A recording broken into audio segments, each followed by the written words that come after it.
मैं मनोज दुबे एक बार फिर से अपने केमिस्ट्री की YouTube channel chemistry bye Manoj Dubey sir में हार्दिक स्वागत करता हूं। बच्चों, आज हम लोग बहुत इंपॉर्टेंट क्वेश्चन को लेकर के आए हैं। 25 MCQ टाइप के क्वेश्चन हैं, मल्टीपल चॉइस क्वेश्चन जो सॉल्यूशन से रिलेटेड हैं। देखिए, बोर्ड एग्जामिनेशन में 16 क्वेश्चन जो होते हैं आपके MCQ टाइप क्वेश्चन होते हैं, तो आज हम लोग उन्हीं से रिलेटेड डिस्कस करेंगे। ओके बेटा, पहला क्वेश्चन क्या कर रहा है कि an azeotropic solution of two liquids has boiling point lower than either of them when it. तो देखिए, थोड़ा सा हिंट कर दूं कि एजियोट्रॉपिक सॉल्यूशन जो होता है बेटा, इसको जान लीजिए। एजियोट्रॉपिक सॉल्यूशन जो होता है, इसमें माना जाता है कि इसमें दो कंपोनेंट्स तो होंगे, लिक्विड होंगे, लेकिन इनको जब हम बॉयल करेंगे एक फिक्स्ड रेशियो पर पहुंचने के बाद इनको बॉयल करके आप अलग नहीं कर सकते, बल्कि अगर हम यूँ बोलें तो ये दो जिस्म एक जान है ना, यानी कहने का सेंस दो अलग अलग सब्सटेंस हैं, लेकिन रियलिटी है कि एक सब्सटेंस की तरह बिहेव करने लगते हैं। अगर इनका डिस्टिलेशन कराएंगे तो डिस्टिलेशन कराने पर इन दोनों को हम अलग नहीं कर सकते हैं, बल्कि जब आप बॉयल कराएंगे तो ये एक साथ बॉयल करने लगते हैं, उसी कहते हैं एजियोट्रॉपिक सॉल्यूशन। बात समझ में आ रही है? तो ये कह रहा है कि ये किस तरह का सॉल्यूशन होगा, किस तरह का डेविएशन शो करेगा।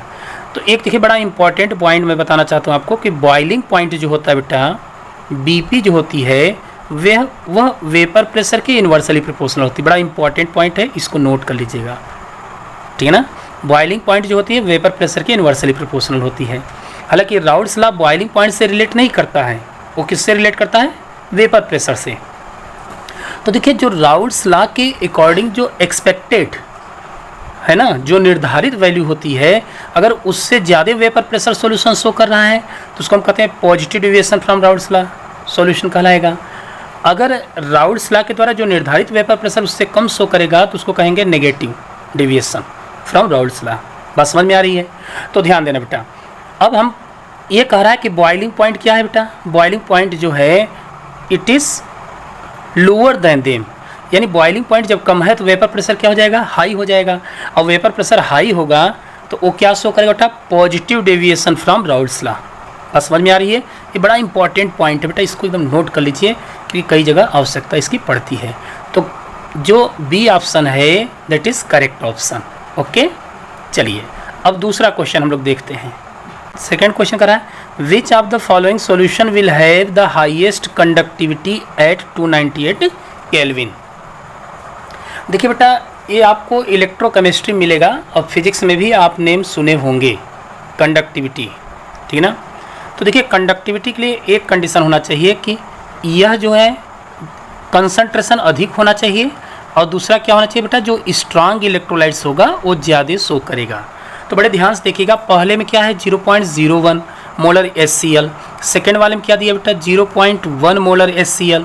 तो ध्यान दीजिएगा, इन दोनों को अगर देखा जाए तो HCl तो स्ट्रांग इलेक्ट्रोलाइट्स है ना, मिनरल एसिड है, बट इन दोनों में से अगर आप देखेंगे तो पहले वाले का कंसंट्रेशन कम है, दूसरे की कंसंट्रेशन क्या है बेटा, ज़्यादा है ना।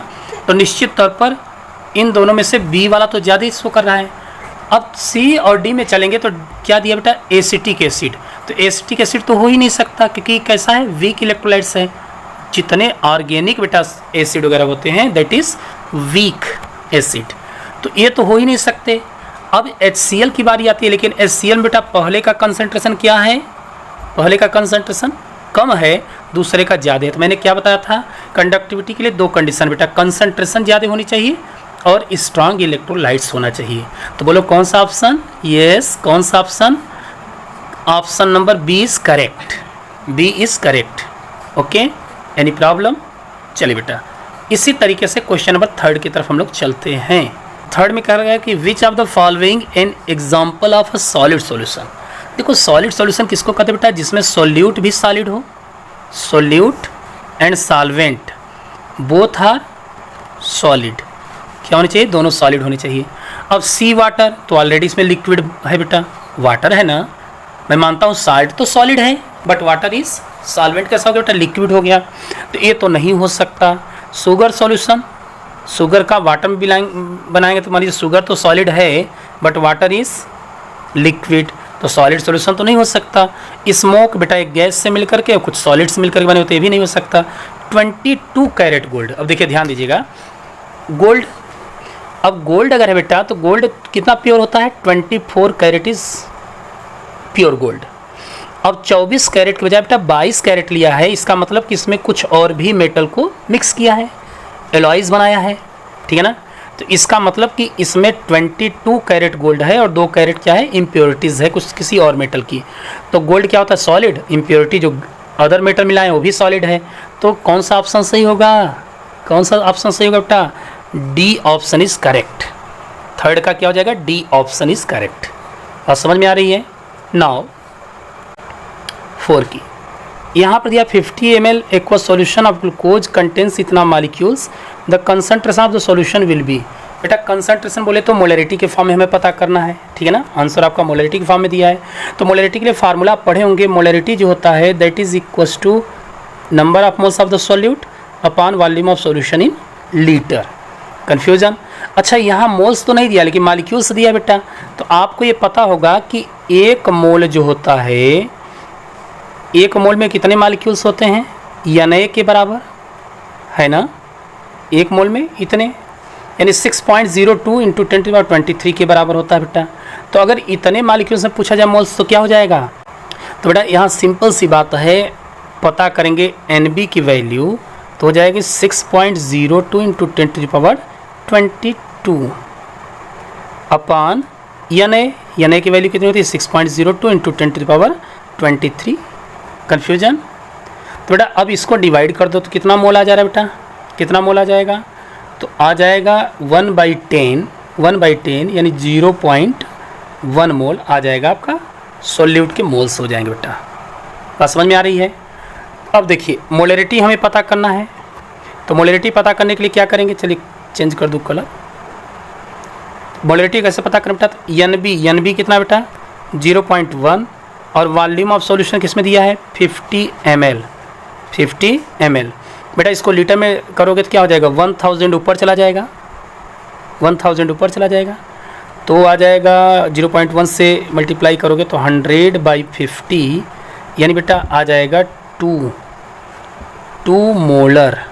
क्या आएगी मोलरिटी, 2 मोलर हो जाएगी। तो बताइए 2 मोलर कहाँ है, D option is correct, D option is correct. बात समझ में आ रही है।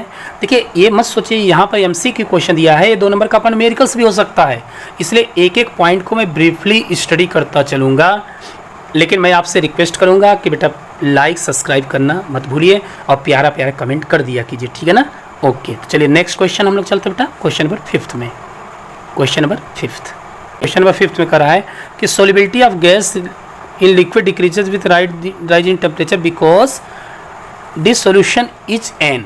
यानी कहने का सेंस हो गया बेटा, यहाँ पर ये पूछ रहा है कि अगर किसी लिक्विड में, मान लीजिए लिक्विड है, इसमें हम गैस को फ्लो कराएंगे तो वो डिजॉल्व होगा, तो इसकी सोलिबिलिटी जो होती है ना, दिस सोल्यूशन किस पर डिपेंड करेगा बेटा। ये भी कह रहा है कि solubility of gas in liquid decrease with rise temperature, यानी जितना टेम्परेचर आप बढ़ाएंगे गैस की सोलिबिलिटी क्या होती है बेटा, घटती है, डिक्रीज करती है, घट जाती है। क्यों घट जाती है ना, तो इसके लिए रीजन पूछ रहा है। तो देखिए जब हम टेम्परेचर बढ़ा रहे हैं और वो घट रहा है तो हमेशा ध्यान देना वो कौन सा प्रोसेस होगा, एक्सोथर्मिक प्रोसेस होगा। कोई भी चीज़ अगर है बेटा, क्योंकि एक्सोथर्मिक में टेम्परेचर रिलीज करता है, उसको टेम्परेचर से एलर्जी है, और जब टेम्परेचर बढ़ाएंगे तो क्या होगा, इन्वर्सली चलेगा, ठीक है ना। क्या चलेगा, इन्वर्सली। तो एक तो एक्सोथर्मिक, जब घट रहा है तो एक्सोथर्मिक होगा। तो एक्सोथर्मिक तो बेटा यहाँ 3 जगह है, देखिए एक्सोथर्मिक 3 जगह है। लेकिन दूसरा प्रोसेस कर क्या होता है, रिवर्सिबल और इरिवर्सिबल की बात करता है। तो ध्यान दीजिएगा, आप गैस को मिलाएंगे तो डिज़ॉल्व तो होगा, लेकिन टेम्परेचर के प्रभाव से क्या होता है बेटा, रिलीज़ भी होना शुरू कर देगा, यानी जितना डिज़ॉल्व होगा उतना ही रिलीज़ होना शुरू कर देगा। तो इस प्रोसेस का क्या नाम है, reversible process. This process is called reversible process. तो B option is correct, B option is correct. हम लोग देखते हैं क्वेश्चन नंबर 6 जो कि आपके स्क्रीन पर लपलपा रहा है बेटा, दिख रहा है। Value of Henry's constant KH। एक चीज बता दूं, हेनरी बाबा ने बड़ी अच्छी बात कही थी बेटा। उन्होंने कहा था कि the partial pressure of the gas in vapour phase is proportional to the mole fraction of the gas in the solution. यानी कहने का सेंस उनका ये था कि जो P प्रोपोर्शनल होता है बेटा काई जो गैस है उसके मोल फ्रैक्शन के डायरेक्टली प्रोपोर्शनल। तो बड़ी ध्यान से देखना बेटा, P जो हो जाएगा it is equals to KH into chi. तो यहाँ से काई मतलब उसके सॉल्युबिलिटी को रिप्रेजेंट करता है। ध्यान दीजिएगा, यहाँ सॉल्युबिलिटी को रिप्रेजेंट कर रहा है, यानी प्रेशर बढ़ाएंगे तो सॉल्युबिलिटी बढ़ेगी। तो बेटा अगर यहाँ पर हम ध्यान से देखें तो ये जो सॉल्युबिलिटी है या मोल फ्रैक्शन है वो KH के इन्वर्सली प्रोपोर्शनल चलेगा। यानी आप यूँ कह सकते कि नहीं कह सकते कि KH जो होगा it is inversely proportional to chi, या इसी को सॉल्युबिलिटी भी कह सकते बेटा। ध्यान दीजिएगा, बड़ा इंपॉर्टेंट पॉइंट है, यहाँ से कई क्वेश्चन बन जाएंगे। हमने अभी बताया था बेटा कि जब टेम्परेचर बढ़ाएंगे तो solubility of the gas decrease करती है, डिक्रीज करेगी, कम होगी। अच्छा, जब सॉल्युबिलिटी कम होगी तो KH की वैल्यू क्या होगी बेटा? बढ़ेगी, बढ़ेगी। तो हमें क्या करना है बेटा? हेनरीज कांस्टेंट KH की वैल्यू को बढ़ाना है। तो KH की वैल्यू कब बढ़ेगी बेटा? देखिए सी वाले को ध्यान से देखिए, increases with increase in temperature, यानी टेम्परेचर हम बढ़ाएंगे तो KH की वैल्यू इंक्रीज करेगी, कन्फ्यूजन इंक्रीज करेगी। लेकिन बेटा ध्यान देना, अब इसी क्वेश्चन पूछ सकता है कि टेम्परेचर बढ़ाने पर गैस की सॉल्युबिलिटी क्या होगी? तो घटेगी, क्योंकि both are inversely proportional to each other. Okay, तो आई होप समझ लिए। फिर चलिए अब हम लोग क्वेश्चन नंबर 7 की तरफ चलते बेटा। चलिए क्वेश्चन नंबर 7 क्या कहता है? Which one of the following pairs will not form an ideal solution. ये बेटा आइडियल सॉल्यूशन किसको कहते हैं? ध्यान दीजिएगा, आइडियल सॉल्यूशन वे होते हैं जो राउल्ट्स लॉ को फॉलो करते बेटा। किसको फॉलो करते हैं? राउल्ट्स लॉ को अक्षरशः पालन करें, ठीक है ना। जैसे आइडियल स्टूडेंट्स होता है जो गुरुजी को की आज्ञाओं का पालन करे बेटा, उसी तरीके से सॉल्यूशन में जो सॉल्यूशन राउल्ट्स लॉ को बेटा फॉलो करते हैं that is called ideal solution. देखिए आइडियल सॉल्यूशन के लिए क्या होना चाहिए? अगर नॉन पोलर सॉल्यूट है तो नॉन पोलर सॉल्वेंट होना चाहिए, पोलर सॉल्यूट है तो पोलर सॉल्वेंट होना चाहिए। तो ध्यान देना बेटा, यहाँ पर क्या है? Benzene and toluene both are non polar, है ना। नाइट्रिक एसिड वाटर, लेकिन वाटर क्या करता है? हाइड्रोजन बॉन्डिंग बनाएगा, तो ये डिस्टर्ब कर देगा। हेक्सेन हेप्टेन, ये भी सही है, ये हो सकता है। Ethyl chloride and ethyl bromide बेटा एक ही फैमिली के हैं, इथाइल क्लोराइड ब्रोमाइड एक ही फैमिली के हैं, हेलोजन फैमिली के हैं, ये भी फॉलो करेंगे। अच्छा, पूछ रहा है कि कौन will not form an ideal solution, कौन नहीं हो सकता?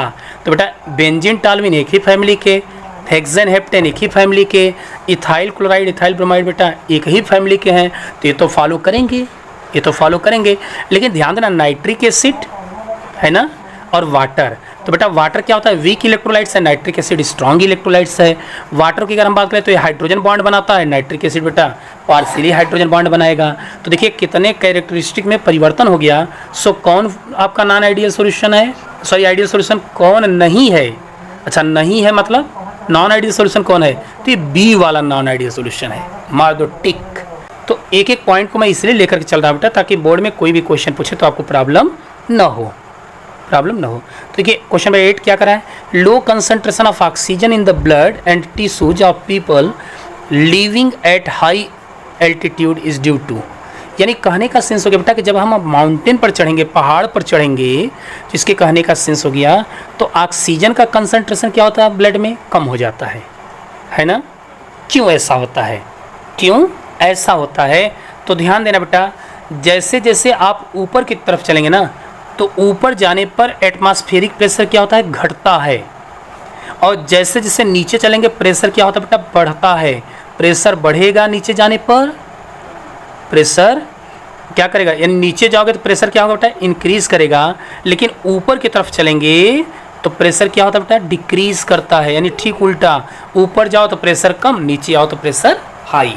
तो बताओ कौन सा होगा बेटा? कौन सा होगा बताओ? तो लो एटमॉस्फेरिक प्रेशर, क्योंकि ऊपर की तरफ चल रहा है। एल्टीट्यूड मतलब पर्वतारोही, जो ऊपर जाएंगे तो क्या होगा? प्रेशर कम हो जाएगा। बोलो, तो सी इज करेक्ट ऑप्शन। क्या करा बेटा 9th वाला? देखिए, consider the formation, breaking and strength of hydrogen bonds, predict which of the following mixture will show positive deviation from Raoult's law. बड़ा राउल्ट्स लॉ इंपॉर्टेंट है बेटा, है ना। तो पॉजिटिव कौन शो करेगा पूछ रहा है। अच्छा, पॉजिटिव बेटा वो होगा जिनके प्रेशर हाई होंगे। राउल्ट्स लॉ के अकॉर्डिंग क्या होगा बेटा? हाई प्रेशर होना चाहिए। तो हाई प्रेशर वो होगा जिनमें बेटा हाइड्रोजन बॉन्डिंग का फॉर्मेशन ना हो, ताकि वेपर ज़्यादा बने, ठीक है ना। क्या हो? वेपर ज़्यादा बने। तो A is correct, methanol and acetone. Methanol hydrogen bonding बनाएगा, एसीटोन हाइड्रोजन बॉन्डिंग का फॉर्मेशन नहीं कर पाएगा। तो इसलिए क्या होगा बेटा, इनके फोर्स ऑफ अट्रैक्शन कम हो जाएंगे मेथेनॉल के एसीटोन के कंसल्ट में आने पर। So A is correct option. Question number 10 क्या करा है, intermolecular forces between two benzene molecules are nearly of same strength as those between two toluene molecules for mixture benzene and toluene, which of the following is not true? क्या करें बेटा, intermolecular forces between two benzene molecules are nearly of same strength as those between two toluene molecules. यानी कह क्या रहा है बेटा कि दो बेंजीन के दो मॉलिक्यूल्स के बिटवीन जो फोर्स ऑफ अट्रैक्शन होता है बेटा, अप्रॉक्स वही टॉल्यूइन में भी होगा। टॉल्यूइन बोले तो बेंजीन से CH3 जुड़ा हुआ हो बेटा, तो नियरली ये भी क्या है, फोर्स ऑफ अट्रैक्शन सेम है।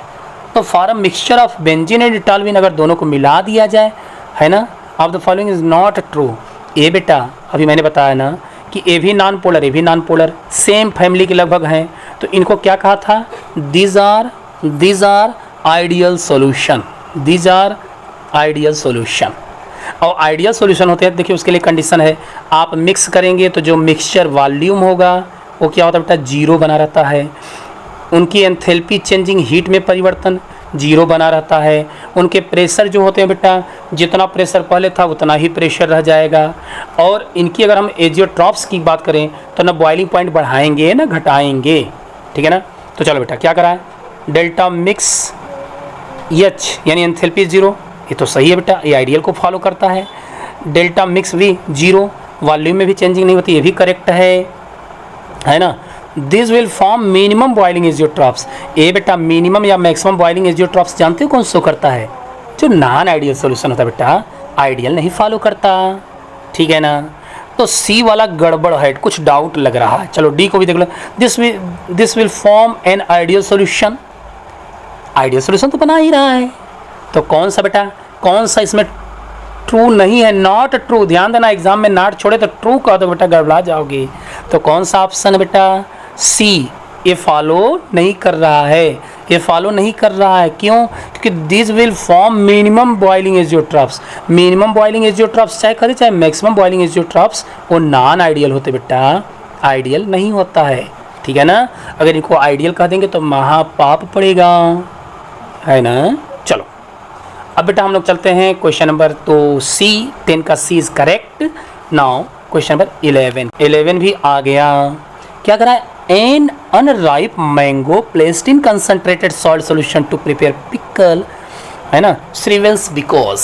ये बेटा जब आम का अचार बनाते हो ना और उसको जब साल्ट के कंसंट्रेटेड सॉल्यूशन रखोगे ना, तो अचार क्या होता है बेटा, वो सिकुड़न श्रिंकिंग आ जाती है ना, सिकुड़ जाता है। तो कह रहा है क्यों सिकुड़ रहा है बेटा, क्यों सिकुड़ रहा है, ऑस्मोसिस प्रोसेस। तो ऑस्मोसिस दो तरह का होता है बेटा, एक होता है एंडो ऑस्मोसिस जब अंदर प्रवेश करे, और एक होता है बेटा एक्जो ऑस्मोसिस जब बाहर सॉल्वेंट के मॉलिक्यूल्स बाहर मूव करें। तो एंडो ऑस्मोसिस का एग्जांपल जानते हैं कौन है, जैसे किशमिश को पानी में रख दो तो स्वेल कर जाती है क्योंकि पानी अंदर प्रवेश करेगा बेटा, है ना। लेकिन किशमिश को पानी में रख दो तो अंगूर को मतलब गाढ़े सॉल्यूशन में रख दीजिए चाहे साल्ट या चीनी के, तो क्या होगा बेटा, वो पिचक जाएगा। क्या हो जाएगा, पिचक जाएगा, क्योंकि वाटर बाहर चला जाता है। एक्जो ऑस्मोसिस प्रोसेस में श्रिंकिंग होगी, सिकुड़न होगी, और एंडो ऑस्मोसिस में क्या करता है, स्वेल हो जाता है। तो बताओ कौन सा सही है, D is correct option. It loses water due to osmosis. अब मैं पूछ दे कौन सा ऑस्मोसिस है, दिस इज एक्जोस्मोसिस। कौन सा, एक्जोस्मोसिस, क्योंकि बाहर की तरफ जाता है बेटा। क्वेश्चन नंबर 12 को देखिए, कह रहा था colligative properties used of the determination of molar mass of the polymer and protein is. बेटा बता दो ना, तो पॉलीमर्स और प्रोटीन्स जो होते हैं इनकी एक विशेषता है कि इनको हाई टेम्परेचर पर रख दीजिए, लो टेम्परेचर पर रख दीजिए, तो बेचारे क्या होते हैं, इनके स्ट्रक्चर जो होते हैं वो डिस्टर्ब हो जाते हैं, ठीक है ना, डिस्टर्ब हो जाते हैं। तो कह रहा है कि मान लीजिए अगर मैं इनका मोलर मास पता करना चाहूँगा तो कौन सा कोलिगेटिव प्रॉपर्टीज़ बेस्ट होगी। तो 4 कोलिगेटिव प्रॉपर्टीज़ पढ़े होंगे बेटा, RLVP है ना, OP osmotic pressure relative lowering in vapour pressure, EBP elevation in boiling point, and depression in freezing point, DFP। तो बेटा ध्यान देना, सबसे बेस्ट जानते हो कौन है बेटा, osmotic pressure is the best. बहुत इंपॉर्टेंट क्वेश्चन है, ध्यान देना बेटा, बहुत इंपॉर्टेंट क्वेश्चन है। Osmotic pressure is the correct option. अब बात आ रही क्यों ऑस्मोटिक प्रेशर को लिया जाता है, तो ध्यान देना बेटा, डिप्रेशन इन फ्रीजिंग पॉइंट आप पढ़े होंगे बेटा, इसको माइनस डिग्री में पहुंच जाता है, और जब लो टेम्परेचर पर जाओगे तो स्ट्रक्चर उसका डीनेचर्ड हो जाएगा। Relative lowering in vapour pressure बेटा, इसको वेपर के फॉर्म में कन्वर्ट करोगे तो हाई टेम्परेचर रखना पड़ेगा, स्ट्रक्चर मालिक्यूल्स का क्या हो जाएगा, डीनेचर्ड, विकृत हो जाएगी बेटा। एलिवेशन इन बॉइलिंग पॉइंट बेटा, बॉइलिंग पॉइंट से भी एलिवेट करना, बढ़ाना है।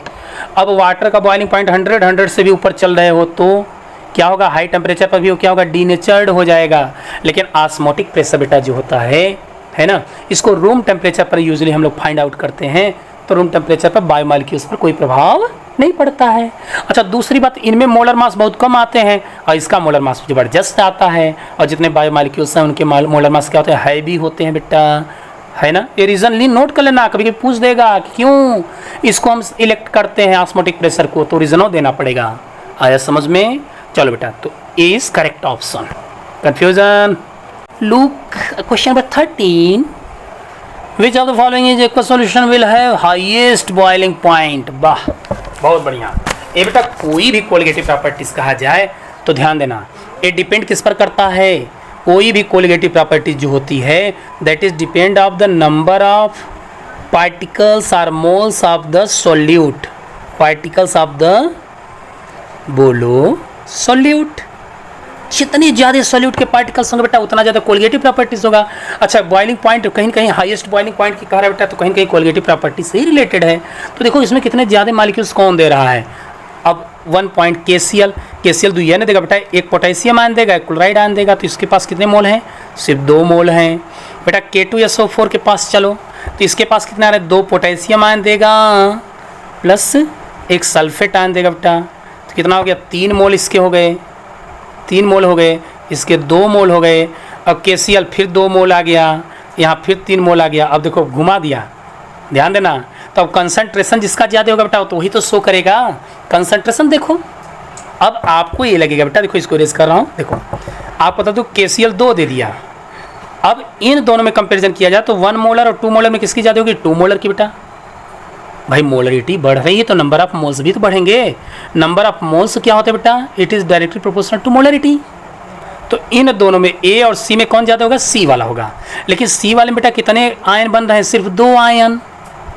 तो निश्चित तौर पर ये तो नहीं हो सकता K2SO4 उससे भी ज़बरदस्त है, तब K2 से SO4 बेटा 3 आयन बन रहे हैं, 2 पोटेशियम आयन, 2 पोटेशियम आयन, एक सल्फेट आयन बना रहा है, 3 बन रहे हैं। लेकिन इसके पास कितने बन रहे हैं, इसके पास भी 3 है, तो ठीक है कोई दिक्कत नहीं। मोलरिटी को देख लो बेटा, ये 1 मोलर है, 2 मोलर है, तो जस्ट डबल ना हो जाएगा।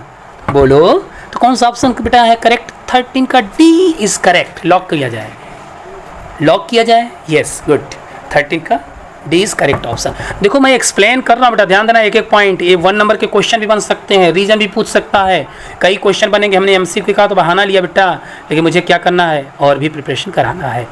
क्वेश्चन नंबर 14, ये बेटा ध्यान देना, बड़ा बढ़िया क्वेश्चन दिया बेटा। ये अब बताओ MCQ में मज़ा देगा क्या, ये MCQ लाइव क्वेश्चन है बेटा, ये 3 नंबर का क्वेश्चन है। How much ethyl alcohol must be added to 1 litre of water so that the solution will be freezes -14 degree Celsius. KF for water is इतना। एक बेटा फार्मूला में लगा दे रहा हूँ, ठीक है ना। तो क्या पढ़े हैं, डेल्टा TF का फार्मूला, डेल्टा TF का फार्मूला क्या पढ़े बेटा, 1000 WB अपान MB इंटू WA, ऊपर KF याद है। अच्छा, WB अपान MB को क्या कहते हैं बेटा, क्या कहते हैं इसको, तो आप ये भी तो लिख सकते हैं, KF को क्या लिख सकते हैं, तो 1000 है ना, WB अपान MB को लिखेंगे बेटा NB, नंबर ऑफ मोल्स नहीं लिख सकते, क्या लिख सकते हैं ना बेटा, अपान KF। MB खत्म हो गया, WA NB अपान KF की वैल्यू कितना दिया बेटा, KF की वैल्यू दिया 1.86 अपान WA तो दिया ही नहीं है। तो बेटा ध्यान देना, वाटर की डेंसिटी आप पढ़े होंगे, वाटर की डेंसिटी कितनी होती है, रेड से मैं लिख रहा हूँ बेटा, वाटर की डेंसिटी कितनी होती है, 1 ग्राम पर ml, याद है। तो बेटा जब 1 पर ml, तो 1 लीटर अगर दिया है वाटर को, तो बेटा ये उसका वेट कितना हो जाएगा, तो 1 लीटर जब लेंगे यानी 1000 ml में 1000 ग्राम नहीं हो जाएगा क्या, नहीं हो जाएगा क्या, तो 1000 ग्राम अपान 1000 ml कर सकते कि नहीं, डेंसिटी से कर सकते हैं बेटा। तो 1000 कर दो, तो 1000 बेटा कैंसिल्ड।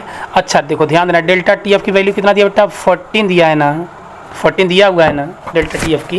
तो बेटा आप क्या करेंगे, एन बी की वैल्यू पता करनी है, तो एन बी क्या हो जाएगा, N B is equals to हो जाएगा 14 अपान 1.86 बेटा। जब इसको डिवाइड करोगे तो अप्रॉक्स कितनी वैल्यू आ जाएगी, 7.5 यही मोल हो जाएगा बेटा उसका।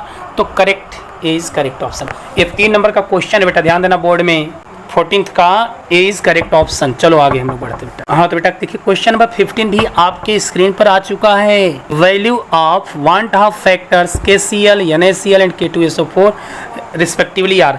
ये बेटा KCl बताओ कितने हैं, 2 आयन हैं, तो I की वैल्यू क्या हो जाएगा बेटा, 1/2 फैक्टर 2। NaCl में कितना है, 2 आयन है, 1 सोडियम, तो I की वैल्यू बेटा 2। एंड K2SO4 में ईमानदारी से बोलना कितने बने बेटा, 2 पोटेशियम आयन। अब घबराना मत देखना बेटा कि कितना टाइम देखे तो बर्बादी शुरू, क्योंकि आपको एक एक मिनट में मैं एक एक पॉइंट बता रहा हूँ बेटा, ब्रीफली मैं बता रहा हूँ। मैं चाहूँ तो मारूँ टिक और आगे बढ़ जाऊँ, लेकिन मुझे इसी बहाने पूरे क्वेश्चन को सॉल्व करना है, ताकि अगर 2 नंबर 3 नंबर का भी क्वेश्चन पूछे तो आप इजीली बता लो बेटा। तो बताओ ईमानदारी से आई की वैल्यू किसकी होगी बेटा, K2SO4 के लिए कितनी आ गई, 3। कितनी आ गई, 3। तो बताइए रिस्पेक्टिवली, पहले KCl कहा है 2, 2, 3, कौन सा है बेटा, question option number B is correct, option B correct. Confusion बेटा। क्वेश्चन नंबर 16 आपके स्क्रीन पर लपलपा रहा है ना, क्या करें, the boiling point of 0.2 molar solution of non electrolytes in water is KB for इतना। बेटा बताना है क्या, बॉइलिंग पॉइंट ऑफ इतने मोलर सोल्यूशन की बॉइलिंग पॉइंट बतानी है। क्या बताइए बेटा, बॉइलिंग पॉइंट। तो पढ़े होंगे डेल्टा TB किसके बराबर होता है बेटा, KB इंटू मोलैलिटी, लिट्टी नहीं लिट्टी चोखा बेटा, है ना। तो बोलो बेटा क्या हो जाएगा, यहाँ पर KB की वैल्यू कितना दिया है, 0.52। बोलो मोलैलिटी कितना दिया है बेटा, 0.2 मोलल। मल्टीप्लाई कर दो बेटा, मल्टीप्लाई करोगे तो आ जाएगा 2 2 जा 4, 2 5 जा 10, यानी 0.104 बेटा। किसकी वैल्यू आ गई, डेल्टा TB की वैल्यू आ रही है। अब पूछ कर the boiling point of the solution, तो याद करो बेटा, याद करो, आप पढ़े हो कि डेल्टा TB जो होता है वो किसके बराबर होता है बेटा, TB minus TB not. TB मतलब सॉल्यूशन का बॉइलिंग पॉइंट और TB नॉट मतलब सॉल्वेंट का बेटा बॉइलिंग पॉइंट। तो बताओ TB पूछ रहा है आपसे, तो TB क्या करोगे बेटा, तो TB जब इसको जब माइनस किया बेटा तो उधर भेजोगे तो प्लस हो जाएगा, यानी delta TB plus TB not. तो डेल्टा TB की वैल्यू कितना दिया बेटा, डेल्टा TB की वैल्यू कितना आया है, 0.104, और TB नॉट यानी वाटर का बॉइलिंग पॉइंट कितना होता है, 100। जोड़ दो बेटा, कितना आ जाएगा, जोड़ दो, कितना आएगा, 100.104। तो कौन सा है बेटा, सी इज करेक्ट ऑप्शन। बेटा 17वां क्वेश्चन नंबर आपके स्क्रीन पर चमक रहा है। On mixing 20 ml acetone with 30 ml chloroform the total volume of the solution. तो कहेंगे तो बड़ा इजी दे दिया बेटा, हम एसीटोन को क्लोरोफॉर्म को ऐड कर दें, तो ऐड कर देंगे तो कितना आ जाएगा बेटा, 50। अब 50 लगा करके टिक बराबर 50 करके चले आएंगे, टोटली रॉन्ग बेटा। आइडियल सॉल्यूशन यही तो बताया है, आइडियल नॉन आइडियल सॉल्यूशन पढ़े हो ना। आइडियल नॉन आइडियल सॉल्यूशन बेटा, नॉन आइडियल सॉल्यूशन क्यों बना, क्योंकि अगर स्पेशल फोर्स अप्लाई करने लगा तो वॉल्यूम चेंज हो जाता है, एंथैल्पी चेंज होगी, फोर्स ऑफ अट्रैक्शन चेंज होगा। तो ये कैसा होगा बेटा, क्या एक ही फैमिली के हैं क्या, एसीटोन बेटा अलग है, क्लोरोफॉर्म अलग है, दोनों एक ही फैमिली के नहीं हैं। तो जब नहीं है बेटा तो हम कैसे कर सकते हैं, इनमें पहले हाइड्रोजन बॉन्ड नहीं बनेगा, लेकिन ज्यों ही बेटा दोनों को साथ मिला देंगे ना तो हाइड्रोजन बॉन्डिंग बना लेगा। कैसे, एसीटोन देखिए CH3 C double bond O, बड़े ध्यान से देखना, ये सब बेटा एक एक 2 नंबर के भी क्वेश्चन बन सकते हैं। अब क्लोरोफॉर्म का फार्मूला क्या होता है बेटा, CHCl3। क्लोरोफॉर्म का फार्मूला क्या होता है। अब बताओ क्या इन दोनों के बिटवीन हाइड्रोजन बॉन्डिंग नहीं बन जाएगी क्या, जब हाइड्रोजन बॉन्डिंग बनेगी तो फोर्स ऑफ अट्रैक्शन बढ़ेगा, जब फोर्स ऑफ अट्रैक्शन बढ़ेगा बेटा तो वॉल्यूम क्या करेगा, 50 से कम कर देगा, जितना आना चाहिए ना टोटल सम उससे कम हो जाएगा। और ये फोर्स ऑफ अट्रैक्शन कम हुआ होता तो वॉल्यूम बढ़ जाता, 50 से अधिक हो जाता। तो बताओ कौन सा सही है, तो बेटा 17वां का A option is correct, A option is correct. 50 ml से क्या होगा, कम होगा बेटा, क्यों? क्योंकि force of attraction between acetone and chloroform will be increases due to the intermolecular hydrogen bonding. अब बताओ, ये 2 नंबर का क्वेश्चन भी बनेगा बेटा, ध्यान देना सीरियसली। बेटा क्वेश्चन नंबर 18 की तरफ हम लोग आ चुके हैं। क्वेश्चन नंबर 18 क्या कह रहा है? A compound undergo complete dimerisation in given organic solvent, the van't Hoff factor is ice. Dimerisation क्या है, पहले इसको जान बेटा। डाइमेराइजेशन मतलब होता क्या बेटा कि हमने लिया 2 और हो जाए 1, कौन बनाएगा? जिससे मान लीजिए बेंजोइक एसिड। बड़ा ध्यान देना, बहुत इंपॉर्टेंट पॉइंट है बेटा। वांट ऑफ फैक्टर 3 के लिए होगा बेटा। डिसोसिएशन के लिए कहा गया है कि आई की वैल्यू क्या होगी? मोर देन 1, और एसोसिएशन के लिए क्या होता है? Less than 1। और बेटा नॉन डिसोसिएटेड, नॉन एसोसिएटेड या नॉन इलेक्ट्रोलाइट्स है तो आई की वैल्यू 1 होती है। क्या होती है? आई की वैल्यू ऑलवेज 1 होती है। यहाँ डाइमेराइजेशन कर रहा है तो ध्यान देना, जब बेंजोइक एसिड को या एसिटिक एसिड बेटा ना जब बेंजीन में डिसॉल्व करोगे तो कहना नहीं चाहिए उसका डाइमेराइजेशन हो जाता है। अब कहेंगे डाइमेराइजेशन मतलब क्या है बेटा? तो देखो C डबल बॉन्ड OH बनाना। इसी तरीके से दूसरा जो बेंजीन रिंग होगा बेटा बेंजोइक एसिड का, वो क्या करेगा? यहाँ C डबल बॉन्ड O और OH बेटा इधर चला जाएगा। अब बताओ, ये हाइड्रोजन बॉन्डिंग बना लेंगे, ये हाइड्रोजन बॉन्डिंग बना लेंगे। तो हमने लिया 2 मोल और बन गया बेटा 1 मोल, क्योंकि डाइमेराइजेशन मतलब 2 कंबाइंड हो जाते हैं हाइड्रोजन बॉन्ड बना करके। तो जब कंबाइंड हो जाएंगे तो आई की वैल्यू क्या हो जाएगा बेटा? लेस देन 1, ठीक है ना। वो भी क्या हो जाता है? लेस देन 1 मतलब 1/2। आपने अब देखो आई की वैल्यू कैसे पता करोगे बेटा? लिए तो थे 2 मोल और प्रोडक्ट में कितना बन गया बेटा? बेंजीन में डिसॉल्व करने पर 1 मोल हो गया। तो आई की वैल्यू क्या होती है? टोटल डिसोसिएटेड और एसोसिएटेड मॉलिक्यूल्स 1, बिफोर डिसोसिएटेड और एसोसिएटेड 2, कितनी आ जाएगी बेटा? 0.5 इज करेक्ट। 18वां का बी इज करेक्ट ऑप्शन बेटा। आई का फार्मूला पढ़ो बेटा, 1/2 फैक्टर के लिए पढ़े हो। टोटल डिसोसिएटेड और associated molecules upon before dissociated and associated. तो डिसोसिएट करने के बाद 1 हो गया और बिफोर कितना था? 2 था। अब देखो बेटा, 2 नंबर के क्वेश्चन भी बन सकते हैं, ध्यान देना। इसलिए मैं ब्रीफली बता रहा हूँ, घबराना मत, पेशेंस रख करके एक पॉइंट को क्लियर करते चलो, ठीक है ना। यहाँ से हम सारे पॉइंट को लेकर के चलते हैं। चलो बेटा नेक्स्ट नंबर, क्वेश्चन नंबर आ जाओ मैदान में। Question number 19, in which of the following case blood cells will shrink. ये बेटा ब्लड सेल कब श्रिंक करेगा? तो देखो ब्लड सेल जो होता है ना, आपका ब्लड सेल जो होता है BC बेटा, ब्लड सेल की अगर हम बात करें तो इसका कंसंट्रेशन अप्रॉक्स होता है 0.9% है, W/V के फॉर्म में होता है बेटा, जिसमें NaCl होता है। अच्छा, कोई भी चीज़ श्रिंक कब करेगा? जब अपने से हाई कंसंट्रेशन पर जाए, अपने से हाई कंसंट्रेशन पर पहुंचेगा तभी जाकर श्रिंक करेगा। तो कब वो श्रिंक कर रहा है बेटा? When placed in water containing more than 0.9 mass by volume NaCl solution. ये करेक्ट होगा बेटा, ध्यान देना, क्योंकि इसका कंसंट्रेशन खुद लगभग अप्रॉक्स 0.9% किस फॉर्म में? W/V मास बाई वॉल्यूम के फॉर्म में होता है NaCl। तो जब उससे हाई कंसंट्रेशन में जाएगा तभी वो श्रिंक करेगा।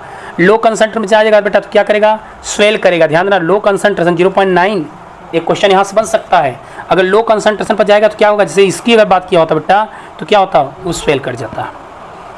इससे जो मेडिसिन बनाया जाता है बेटा, जो आपको इंजेक्शन दिए जाते हैं ना, तो वो हमेशा कंसंट्रेशन को मेंटेन किया जाता है ताकि हमारी ब्लड सेल न तो श्रिंक करे न स्वेल करे। कंसंट्रेशन लगभग उसी के अबाउट में बनाया जाता है। चलो नेक्स्ट क्वेश्चन नंबर 20 की तरफ चलिए बेटा।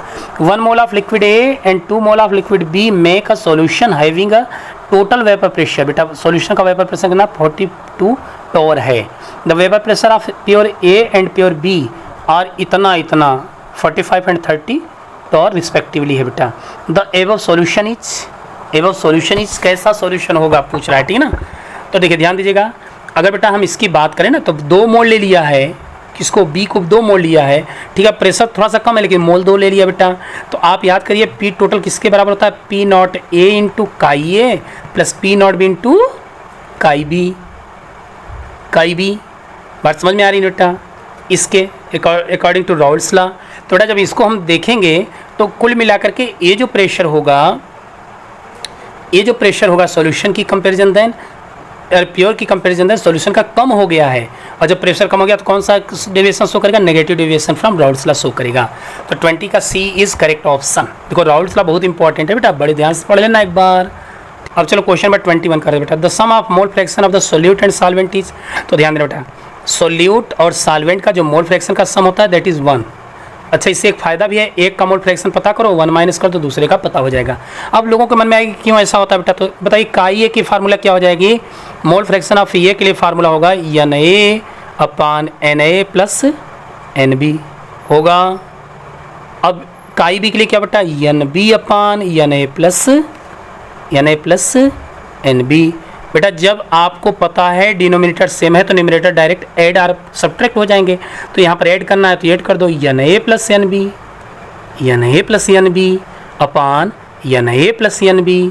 बेटा क्या हो जाएगा 1, ध्यान दिए, तो A is correct option. 22 in case of association the value of van't Hoff factor is, बेटा ध्यान देना 3 कंडीशन मैंने बताया था अभी जस्ट बताया हूँ। एसोसिएशन अगर हो रहा है ड्यूरिंग एसोसिएशन, मतलब जैसे बेंजोइक एसिड या एसिटिक एसिड को जब बेंजीन में डिसॉल्व करेंगे तो दो कंबाइंड हो जाते हैं, तो ड्यूरिंग एसोसिएशन क्या होगा, आई की वैल्यू वांट ऑफ फैक्टर की वैल्यू क्या होगी बेटा, लेस देन 1 होती है। और ड्यूरिंग डिसोसिएशन, देखो डिसोसिएशन भी पूछ सकता है क्वेश्चन, डिसोसिएट मतलब जैसे NaCl ब्रेक होता है बेटा, तो इस ऑलवेज ग्रेटर देन 1, क्योंकि डिसोसिएट होगा तो बेटा मोल्स बढ़ा लेगा। और बेटा जो नॉन इलेक्ट्रोलाइट्स हैं न डिसोसिएट करते हैं न एसोसिएट करते हैं, तो उनकी आई की वैल्यू क्या होती है 1, यानी जितना मोल पहले मैंने लिया सॉल्यूशन में भी उतने ही मोल रह जाएंगे। तो यहाँ एसोसिएशन के लिए पूछ रहा है तो क्या हो जाएगा बेटा, less than 1, B is correct option. 22 का बी इज करेक्ट ऑप्शन। तो बेटा 23 भी आपकी स्क्रीन पर आ चुका है, लेकिन लाइक सब्सक्राइब करना मत भूलिएगा। इसी तरीके से मैं दूंगा, ब्रीफली मैं समझाऊंगा बेटा, ध्यान देना, ब्रीफली समझाऊंगा, डोंट वरी वी हैप्पी। 3 क्या कर रहा है बेटा, which of the following units will be affected by the temperature.